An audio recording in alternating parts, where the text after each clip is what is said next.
একটা গ্রামে ছোট্ট শিশু রাফি থাকত। তার খেলার সঙ্গী খুব বেশি ছিল না।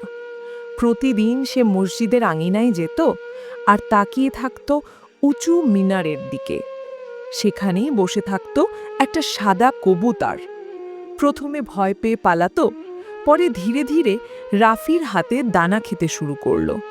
সেই থেকে শুরু হলো তাদের অদ্ভুত বন্ধুত্ব। রাফির জীবনে একমাত্র সুখের মুহূর্ত ছিল মসজিদের মিনারে তাকিয়ে দেখা তার সাথী কবুতর সেখানে আছে কিনা।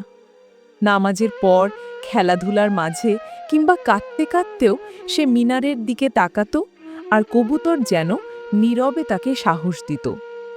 কিন্তু একদিন রাফি মারাত্মক অসুস্থ হয়ে পড়ে।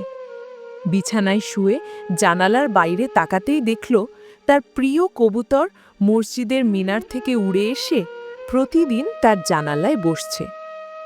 রাফি কাঁপা গলায় বলল, তুই থাকিস না সাথী, আমি যদি না থাকি মিনারে বসে আমাকে মনে করিস। কিছুদিন পর রাফি দুনিয়া ছেড়ে চলে গেল। গ্রামের মানুষ অবাক হয়ে দেখল সেই সাদা কবুতর আর কোথাও উড়ে যায় না, শুধু মসজিদের মিনারে বসে থাকে। আজান হলে ডানা মেলে উড়ে উঠে আবার নেমে আসে, যেন এখনও তার ছোট্ট বন্ধুকে খুঁজে বেড়াচ্ছে। মসজিদের মিনার হয়ে উঠল তাদের ভালোবাসার নিদর্শন।